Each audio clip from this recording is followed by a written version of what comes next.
Tenzing Norgay and Everests Sherpas. On the centennial of Tenzing Norgay's birth, look back at his historic Mount Everest ascent and the triumph and tragedy experienced by his fellow Sherpas. On the dark evening of May 28, 1953, gale force winds thrashed a tent clinging to a wall of ice and rock 5 miles high. Huddled inside, a pair of strange bedfellows, New Zealand beekeeper Edmund Hillary and Sherpa Tenzing Norgay, spent the night less than 1,200 feet from the top of the world. While Hillary, aided by a sleeping pill, dozed off, his fellow mountaineer laid awake listening to the howl of Mount Everest's terrible winds. The mountain had always beckoned the tiger of the snows. As a 19-year-old, Norgay left Nepal for Darjeeling, India, the mountain town from which foreign explorers recruited Sherpas for Everest expeditions. Although the Sherpas had lived in the Himalayas for centuries, the mountain tribe was never interested in scaling the peaks where their gods supposedly dwelled until Western explorers arrived in the 1920s and discovered that they excelled as high-altitude porters who could fix lines and ropes,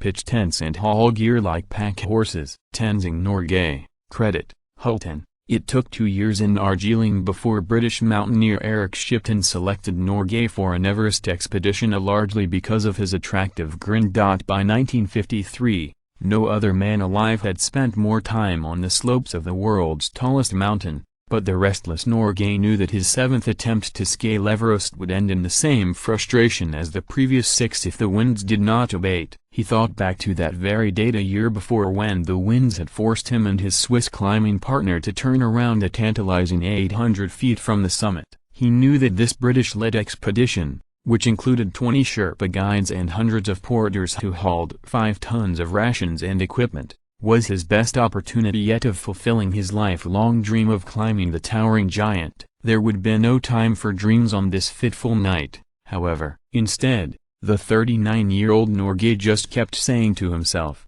"Oh, it must be this time, it must be now." In the morning, Hillary and Norgay left their camp at 27,900 feet. With oxygen masks covering their faces, the pair looked like spacemen attempting to defy gravity as they looked down upon the world below. Both men carried 30 pounds on their backs as they began the final vertical ascent, and at 11:30 a.m. on May 29, 1953, Hillary and Norgay became the first men confirmed to have reached the roof of the world, 29,035 feet above sea level. Hillary outstretched his hand for a traditional shake. In a good Anglo-Saxon fashion he said, but Norgay instead threw his arms around Hillary in celebration.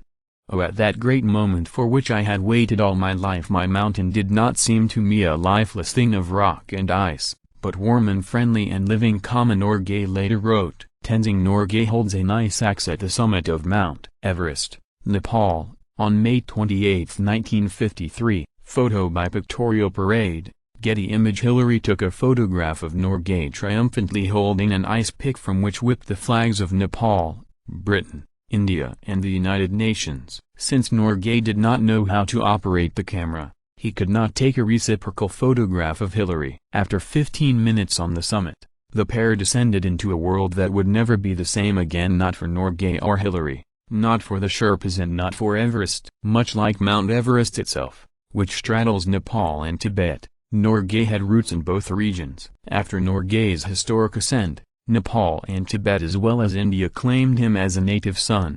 "A politically minded man rushed in to gain some benefit from my own part in the climb, invented stories about it and twisted the truth, proclaiming me the hero of Nepal, or India, or of the East." Norgay wrote. In Kathmandu, Norgay rode in the Nepalese king's coach through the streets lined with banners depicting him on top of the summit with Hillary sprawled on Everest's slopes below. The proud locals had put forth the idea that Norgay was the first to summit the mountain, and the illiterate Sherpa had unwittingly signed a paper to that effect, which spawned a tremendous controversy. Hillary drafted a statement for the press, signed by both men, stating that the pair had reached the summit almost together. Hillary stepped on top first, and I stepped up after him. Norgay later confirmed in his autobiography, but he acknowledged that the ensuing controversy left a dark mark on my memory of our victory. More than 4,000 different climbers have followed in Norgay's and Hillary's footsteps to the summit.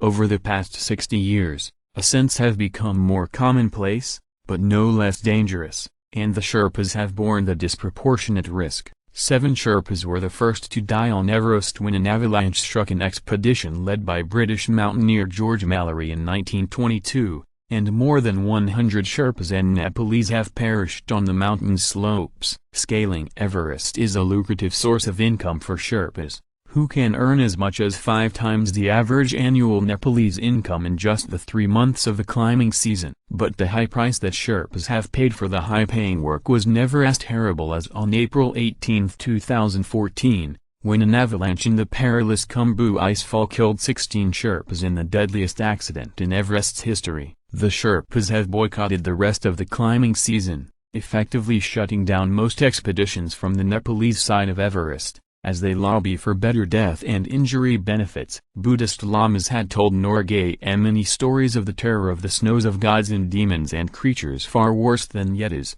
who guarded the heights and would bring doom to any man who ventured there. Norgay avoided the calamitous prophecy, but not all of his fellow climbers have.